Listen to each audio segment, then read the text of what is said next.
Well, thanks again, everybody, for coming. So tonight, one of the reasons why I'm so excited about this presentation is because before I even worked for ANS, I was really scared to do testimony in Fairfax County. And I had someone tell me once that this was a really good way to get involved, to get your voice heard. And I just remember thinking I had no idea how to do it. So I'm really excited that Andrea is partnering with us today, and also sponsorship from the Sierra Club of Great Falls Group. Thanks for helping to sponsor this and get the word out about this. And we'll dive right in. So Andrea, give your quick intro of who you are for the recording. Okay. Hi, I'm Andrea McJimsey, and I am the new Executive Director of the Faith Alliance for Climate Solutions. I've been working on climate change for many years, including as a member of the Loudoun County Board of Supervisors. I was also on the Board of Directors of the Metropolitan Washington Council of Governments. Excellent. Thanks, Andrea. And I'm Renee Grebe. I'm the Northern Virginia Conservation Advocate for the Audubon Naturalist Society. So we'll dive right in. So the things we're going to cover are how we affect change. The example we're using today is this plastic bag fee ordinance. Also thinking about how we really demystify public hearings and make them more accessible, the 3 easy steps to actually testify, and then our working group and the breakout sessions and some Q&A. So as we think about affecting change, there are a bunch of different ways we can affect change. So we could talk to local advocates to be able to build consensus or to build a movement towards something.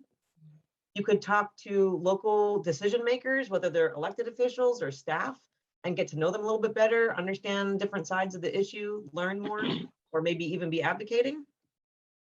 You can go out and do protests. There's actually a protest happening now on the Route 1 corridor, which I'm missing tonight. They're protesting the fact that that's going to be widened to, at places, 13 lanes that pedestrians are going to have to cross. That's a problem. So getting out there and really showing your message to the public too can be really helpful. And then there's obviously this, coming out and testifying at a public hearing as well. There are probably other ways as well. That's just a quick introduction. So as we think about how we can affect change, there's a bunch of different levels that you can be affecting change. So federally, at the whole United States, you also might be able to affect things at the state level. And you also might be able to affect things just locally as well. So in Fairfax County or whatever locale that you're from. And all of these things work differently. So how locales work can be different depending on where you live. In Maryland, there's a combination home rule and Dillon rule state. Home rule essentially means all the locales have the authority to make up their own rules. And Dillon rule, which we are, it means that you have to have authority from the state to allow your locale, Fairfax County, to be able to make new laws. So in Maryland, they have this kind of hybrid, strange system, but it means that places like Montgomery County can really move fast individually, separate from the rest of the state. And they get to pass a lot of really cool laws. So oftentimes folks will say, Montgomery County does this, why can't we? Well, one reason is because of the Dillon rule. So in Virginia, like I mentioned, we have to always get authority from Richmond first before passing a new law. If we don't have the authority to do it, we can't do it in Fairfax County. And then DC is a whole nother thing. It's a federal property, it's not a state. So really they have a much different process than Maryland or Virginia. And their big focus right now is really on cleaning up the Anacostia River from an environmental standpoint. And then so in Fairfax County, think about where you live. The main decision makers are these kind of 2 bodies, the Planning Commission and the Board of Supervisors. Oftentimes things will go to the Planning Commission first for a decision that they'll make a recommendation to the Board of Supervisors, and then the Board of Supervisors will make the final decision. But there are other decision makers like the county executive and obviously people who influence those decision makers like staff. But just to get to know how your county works, you have a supervisor that has been elected by your locale. I live in Lee District, so my supervisor is Supervisor Lusk, but it's good to know who your supervisor is because that's the person that will listen to you. You're their constituent. But we also have a chairman, Chairman McKay, and he oversees all of them. For the Planning Commission, they have some at-large members. So there are members that don't represent any one district, but you also have a specific commissioner per your district. So that's just something to know about in the back of your mind. And as you think about testifying, you can testify at the Planning Commission too. It's a little bit of a different process. We're not going to cover that today. So our example issue for today is this September 14th public hearing that's coming up next week on a plastic bag fee. And I'm going to go into it very, very lightly here today. The county is calling it a plastic bag tax because technically it's administered by the Department of Taxation, but really we're talking about it as a fee because it's only collected by, the fee is only collected for the people who are actually using these single-use plastic bags. It doesn't apply to all plastic bags. Like you still can buy trash bags at the store. That doesn't, the tax doesn't apply to that. But for these single-use bags at grocery stores that you get, that's what it's going to apply to. So this is something that we've actually gotten state approval to do. In 2020, we got the authority from the Commonwealth of Virginia to do it. And so the city of Roanoke has been the first one to do this, to enact this fee, which is great. So it means that Fairfax County isn't the first locale doing it. Fairfax County actually postponed the discussions for a year due to COVID. They didn't want to add in a new tax or fee during a time when a lot of people were struggling. And now it's on the docket for this public hearing on the 14th. So Andrea will be dropping chat links in the chat box as we go so that you have access to these links, but they'll also be available in the PDF of the slides that you'll get after the words as well. So at a very, very high level, this plastic bag fee is going to be collected. So if people choose to still use plastic bags, they're going to pay an extra 5 cents at the stores. Some of that money is going to go back to the stores themselves to help implement a program to collect that money. That's only going to be for the first year, I believe. I think it ends in 2022. So enacting it sooner than later is good so that the stores will get some money. But at some point, I think they'll get 2 cents initially and then 1 cent going forward. But then the revenue collected by the locales actually can be put towards 4 different things. And this was what came down in the legislation from the Commonwealth of Virginia. It can go towards environmental cleanup programs, pollution and litter mitigation programs, educational programs, and really importantly, making sure that reusable bags are available to people who need them most.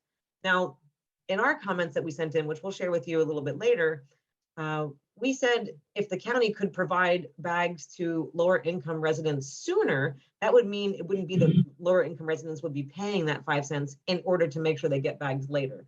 So there are definitely equity components to think about for all legislation, and that's one of them we highlighted for this, but we still think it's a really great fee to move forward.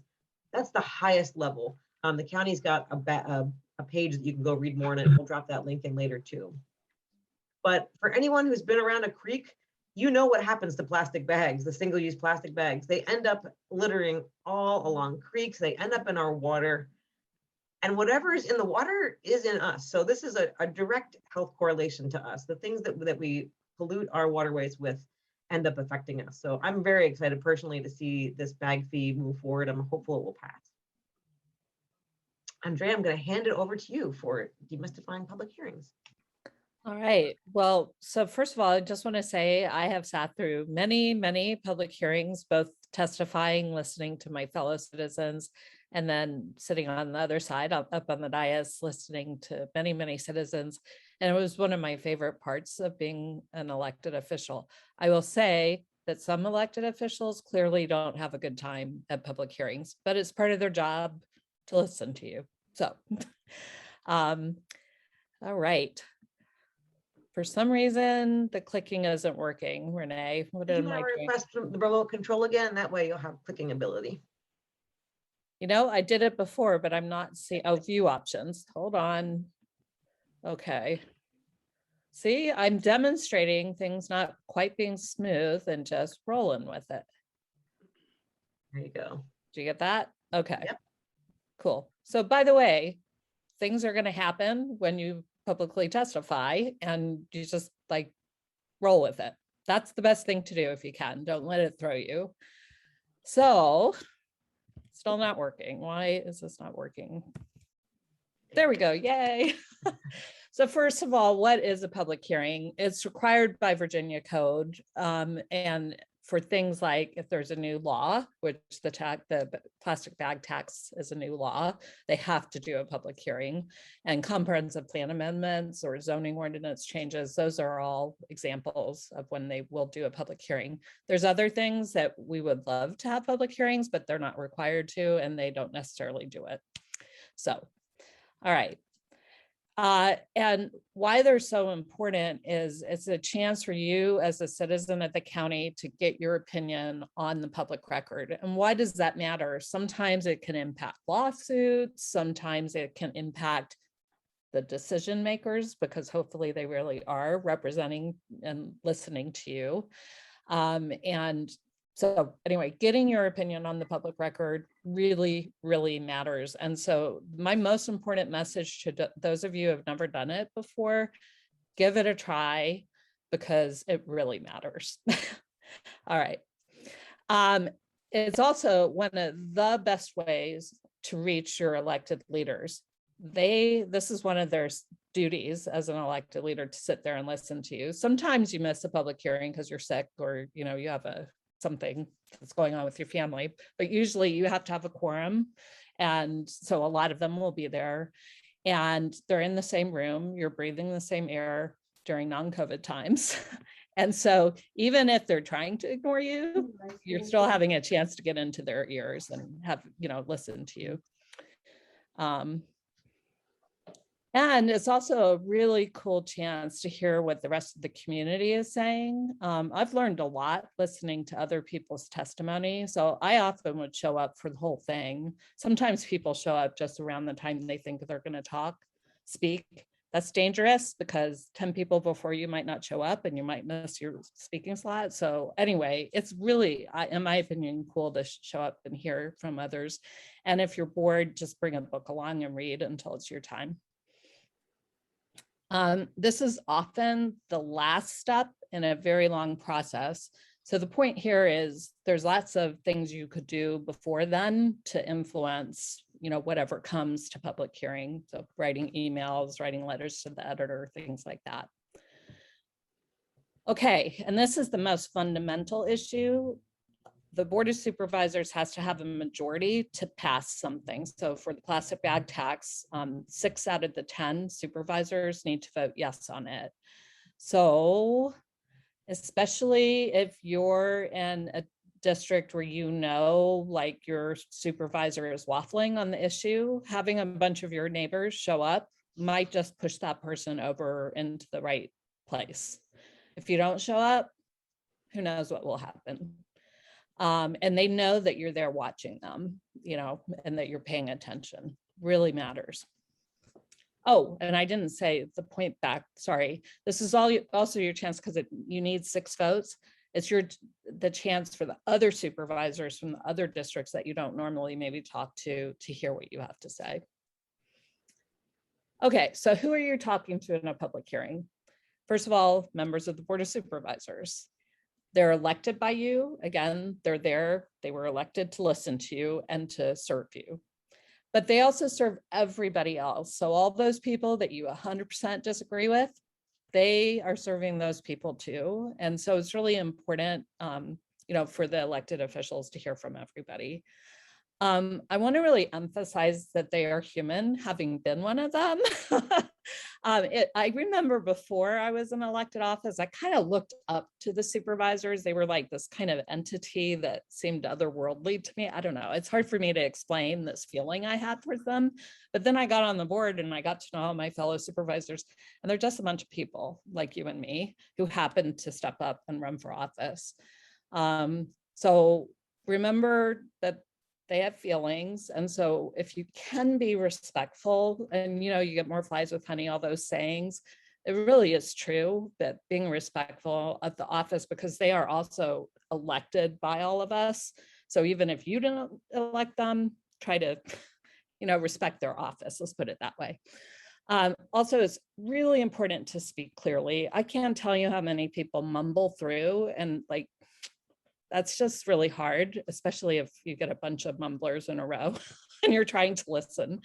And then jargon and acronyms, don't use them.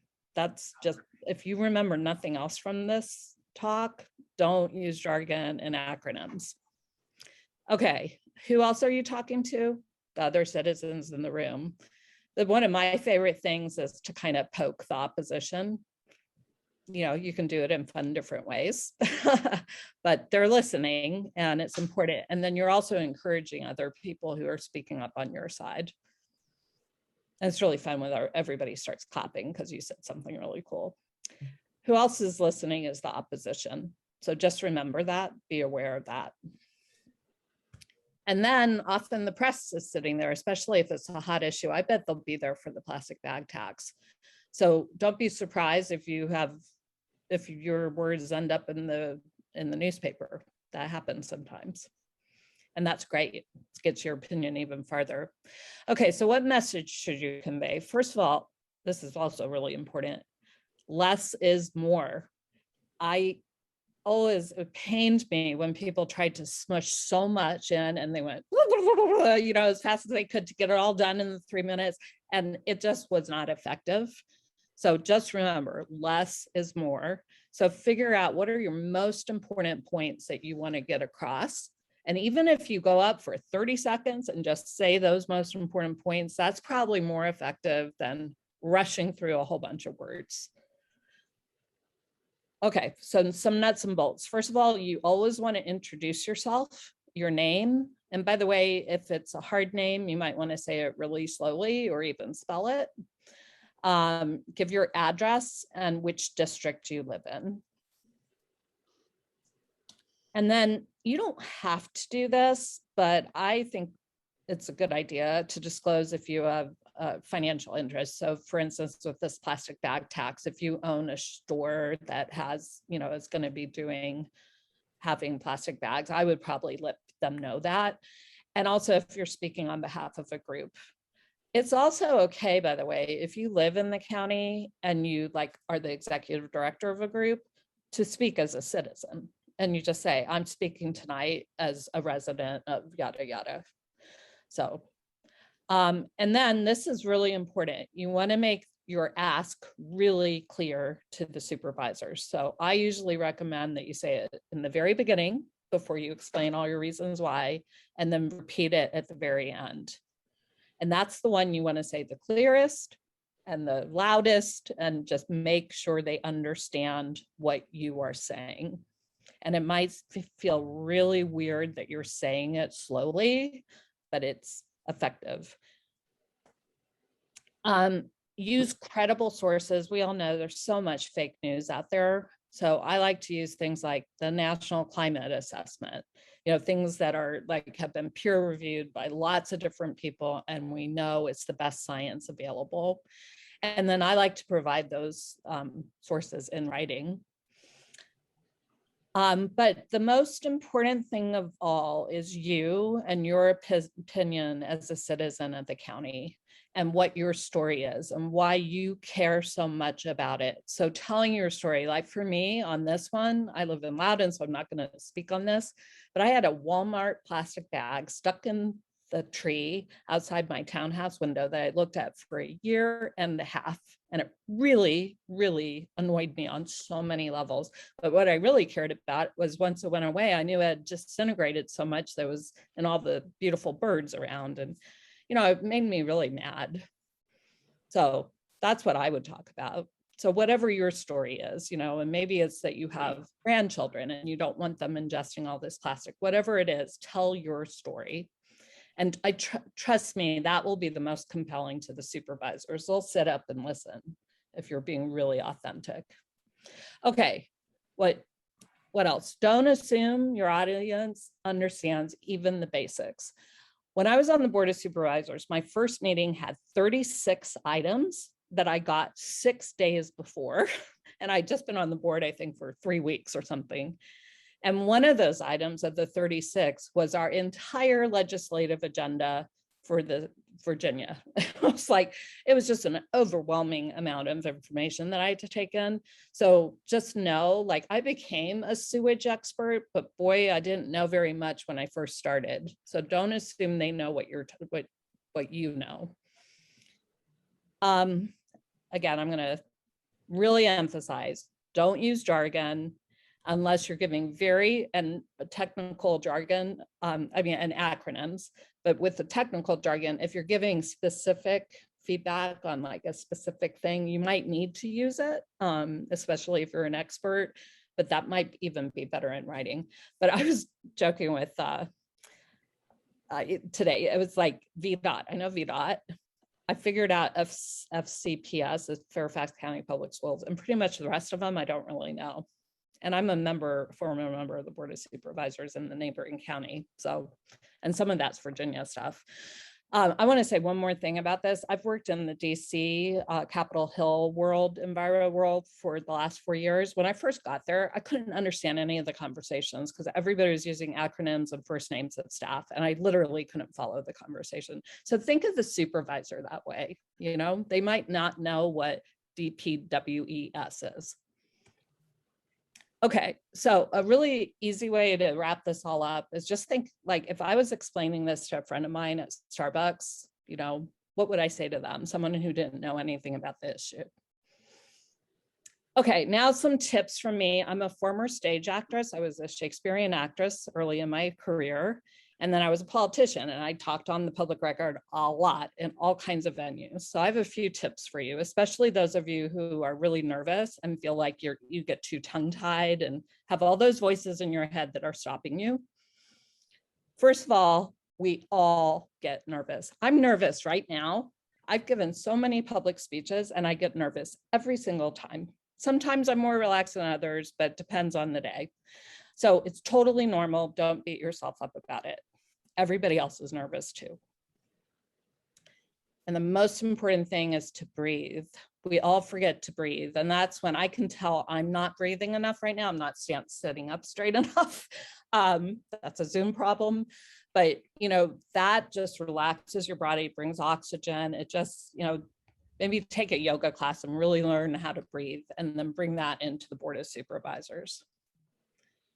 And then try to relax your body and your mind. Before I ever do public speaking stuff, I try to just take some time and just center myself in my body. So I say a prayer, that's just my personal thing to, you know, and then I show up. And I guarantee you, if you do this, you're going to be clearer and more relaxed. Okay, so there are no rules as how you present yourself. If you're an introvert and it terrifies you to look at all those people, just look at your paper and read it. And that's totally fine. You don't have to look at the supervisors, you could just read it. Or if you're one of those total extroverts who loves to gab and you've got your points that you know you want to make, you can just talk extemporaneously. And I've seen people do both, like just read parts of it and then go extemporaneous. Do whatever you want. There are no rules. Okay. It's also okay to react to other speakers. That said, don't let them get you off your message. I've heard though, one time somebody was speaking about 9/11 in such an offensive way that I couldn't not say something about it after that person spoke. And then I went back to my point, but you know, and then sometimes it's really cool if you hear somebody say a really compelling story to just say, you know, I've had the same experience. I have the same feelings for my kids or whatever. And just remember, it's your time. Do with it what you want to get your point across. I want to tell one story about this because I still remember it to this day. I had a friend who brought her guitar in and she played a song, Stand by Your Plan. And it was about the comprehensive plan amendment that we were doing. And I still remember her sitting there singing that song. And I bet everybody else remembers it too, including the supervisors. So one thing that's cool about this, because it really is low stakes, even though it might make you nervous and feel like it's high stakes, it's actually a really cool way to get used to speaking in public. And I think the fact that I started testifying a lot at public hearings led me to running for office and not being so scared to do it. So it can really build your power in other places. And then there's ways you can, if you're really scared of speaking in public, but you really want to do it, you could join Toastmasters, there's acting classes around, do some community theater, whatever, and learn how to get in front of an audience. And then finally, study speakers that you admire. I worked for the last 4 years with this really nerdy guy who's always on television, and he speaks very slowly. He speaks very clearly, and I just love how he speaks. And I really think about him now when I'm speaking.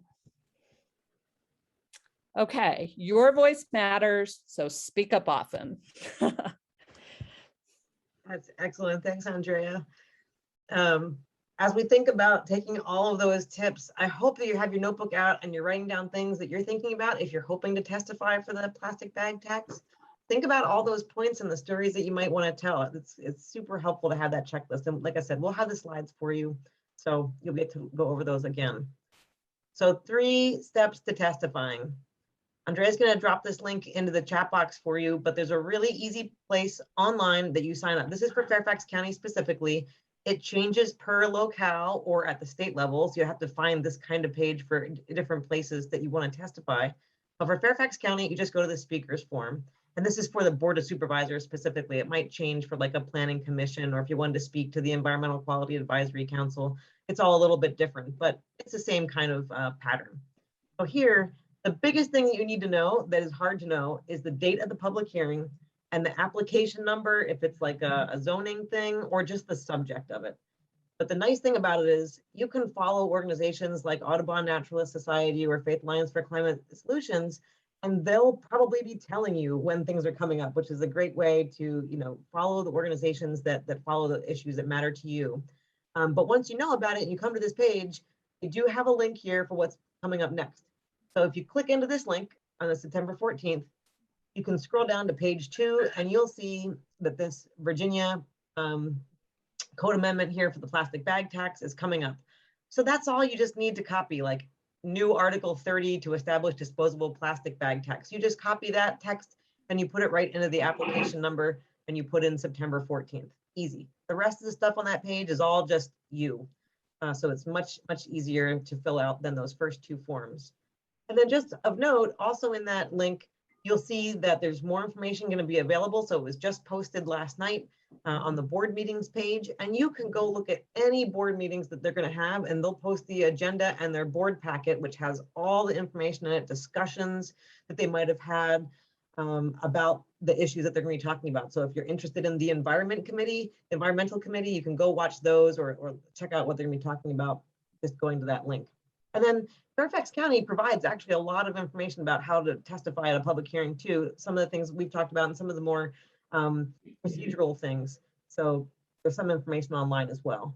As soon as you sign up to talk, you'll get an automatic reply from the clerk of the board. It's an actual person. The automatic reply is not from an actual person, but the actual clerk or their assistant will email you back. So I signed up to talk for the plastic bag tax, and I got this email back. And then the next day, I got an email from the clerk saying, here is the information. Usually this is a kind of a cut and paste kind of email, but they'll tell you a few kind of key things. First, you want to look over the email and confirm that your info is right, and you want to respond with how you're going to testify, because now there are a bunch of ways you can testify: via phone, via video, or if you want to go in person, which is kind of a cool experience, and I definitely encourage everyone to do it at least once.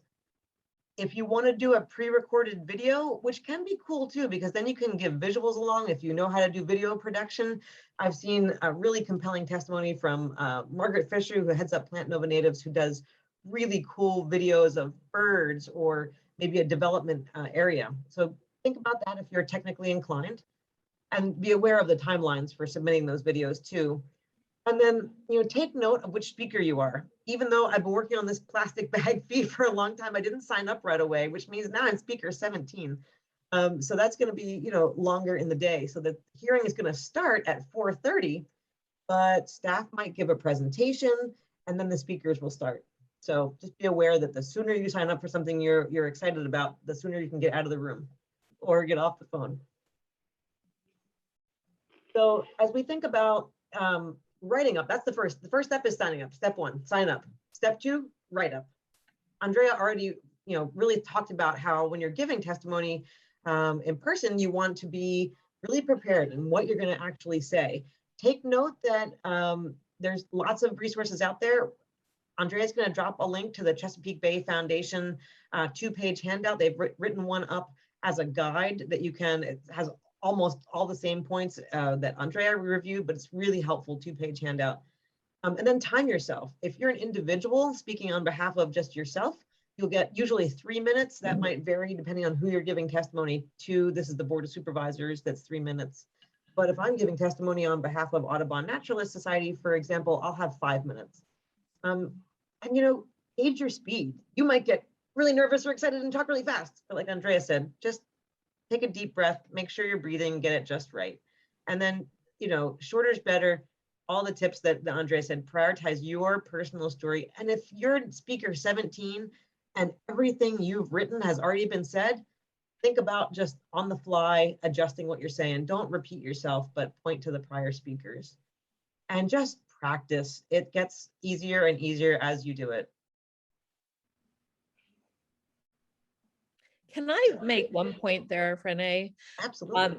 I think it is, even if there is repetition among speakers, it's important for them to know that a lot of people are thinking the same thing. So maybe shorten it up, but I don't know if I would just completely cut out pieces that are really important in your opinion. That's a great tip. And just thinking about it from the Board of Supervisors standpoint, they don't want to hear droning on for 5 minutes for the same things, but you do want to highlight the agreement on a certain point. Yeah. Absolutely. Tell your personal story, Tiff. Absolutely. Change the boring thing into how it really matters to you personally. Yeah, Renee, can I tell one more story actually here? Absolutely. One time there was a land use issue in Loudoun County and a whole village showed up and they literally said the same words, like 50 of them. And I was mad. Honestly, that was the one time I loved public hearings and listening to people, but that was really irritating and boring. So don't ever do that. And if you're thinking about getting a cohort of your neighbors to testify on an issue that's really important to like a community like that, what you can do is set up people to each take different points and to say that you're all there as a community, but I'm going to talk to XYZ point. Yeah, or even, you know, yours, everybody who agrees with me stand up, and then everybody stands up and they're like, oh my gosh, there's a big group that feels the same way. Which is impossible to do on the phone. So that's another great power of in person if you're going to be doing a large kind of public hearing that you're coordinating with others. If you're going to be doing testimony via video, Andrea will drop the link in that chat box there for that. Just make sure you're aware of the deadlines when you need to get it to them. And again, that public hearing matter that you're doing testimony on, you just go back to that link that we saw earlier and just copy and paste that little thing. So it's super easy to do via video testimony. You're done then. You don't have to even tune in. They will play your video live right there. So you signed up. You have to first sign up as a speaker when you do video testimony. But then you say, I'm going to submit via video. So you're, let's say, example, you're speaker 10, and then at speaker 10 slot, they'll play your video. So it's kind of a neat way to do it if you just can't be there, but you're very passionate about it. And then as you think about speaking up via the phone, this is a little bit of a weird one, but it's nice if you're going to be unable to get out to the government center. It's quite a far drive for people like us in Lee District. If you're closer, I absolutely encourage you to go out and do it in person. But when you're doing it on the phone, the clerk is going to call you. So you're going to sit by your phone and wait. How long do you wait? Like Andrea said, people might not show up, so it could be sooner, but at the max, it's going to be the time that the hearing starts. So in this case, for the plastic bag tax, 4:30, plus whatever staff presentation might be. It's usually just a few minutes. Plus you find your speaker number, which for me is 17, and you times that by roughly 3 to 5 minutes for each prior speaker. That's going to give you about the window of what time they're going to call you. So for me, it's going to be pretty late in the evening. I'm going to have to clear off my calendar, but that's no problem. It might come sooner as well. Once they call you, you can be watching all of this on the TV or on your computer, channel 16. And I actually forgot to get a link ready for that. But if you just Google Fairfax County channel 16, all the public hearings and such are on there. You can stream it. But when you get the call, you mute your computer or TV because you're going to hear it through the phone. So you can still listen to what's happening, but otherwise you'll have feedback if you're listening live on your computer or TV. So once there'll be a person testifying in front of you on the phone, just start speaking. When they say, hey, Renee Grebe, you're ready, you're up. just start speaking. You don't need to say, can you hear me? If you've talked to the clerk and you're not on mute, you're fine. So just go ahead and start speaking. And then when you're done, that's it. It'll hang up on you. It's really disconcerting. It feels very unceremonious, especially if it's your first time testifying. You end up kind of looking at the phone like, huh, that's sad. But you know what? That's it. You're done. So that's great. You can go on with your night. And you got your message across. That's great. So if you're going to be speaking up in person, you want to do a little bit of prep. You want to check out the board packet for details. That'll tell you anything that you might need to know about what's going to be happening in person. And don't be shy, just call the clerk. And this is for Fairfax County. Again, this is the number for the clerk. Call the clerk if you have any questions. That's their job to get back to you, or email the clerk. Check the COVID protocols. Right now, we're all wearing masks. It might be that they, depending on what happens in the winter, that they don't even have in-person hearings anymore. So, and eventually maybe there'll be something else that will be a restriction. So just make sure you check that. And again, the clerk would have those answers. And then for the day of, just, be proud of whatever outfit you're wearing. That doesn't necessarily mean you have to dress up, but I've seen people come out with all the same t-shirt on, supporting a park that was meant to be developed. It just depends on whatever you're doing, but be proud of what you're wearing. Bring your mask, bring any notes you might have. And it's really helpful to have a copy of the agenda, just so if you come early, you want to know where on the agenda they are. You can kind of follow along. They used to have printouts of the agenda right when you walked in. I don't know, the last time I went to a hearing, they didn't have that. And if you're going to go in person, like Andrea said, just bring a book, arrive early. It's just good to not be stressed out, especially because if you're going to go to the government center, it is daunting if you've never been there. This building is huge. The parking lot is huge. You get there and it is just really complex, but that's okay. You just park, you walk towards this gigantic entrance. When you get into the entrance, you'll be in the lobby. Just walk straight ahead. There's a desk off to the left. You can ask the desk what's happening if you need help. Otherwise, just keep walking over here towards where this guy is, and you turn the corner and you're going to see board auditorium. And the doors will be closed and it will look like you're not allowed in, and you are. Just go ahead and march right in. It might be that they're meeting in a different place if you're going to view a committee meeting, but just again, check the board packets for that and they'll show you where to go. But for public hearings, they're almost always, I think, in the board auditorium. And when you walk in, you'll see the room. This was a pre-COVID testimony that I went to, and wow, I did not know that there was a gun legislation being talked about that day. And the room, I've never seen the room before or since packed this big. But like Andrea said, just take a deep breath. You don't know what's going to happen that day. It was hard to find a seat, but usually you just walk in quietly. They're having their meeting up front. People are speaking at the podium, and you just go ahead and find your seat. It's no problem. And then you just wait. So I think we've gone through that. If you're close enough to the government center, if you live close enough to the government center, just go, just do it. It's a kind of a cool experience. If you can make the time to go do it, do it. When you enter the boardroom, like I said, don't even worry about it. The room's big, it feels daunting. It's just pretty normal. Just go ahead, quietly find your seat, find where they are on the agenda, and you'll just sit and wait for your name to be called. When your name's called, you just walk down to the podium and give your testimony. If you know you're coming up next, like if I'm speaker 17 and I'm giving it in person, when speaker 15 or 16 goes up, I'll probably move closer to the podium just to make sure that they don't have to wait in between testimony too far. You can do that too. Super easy. You just do it and that's it. You're done.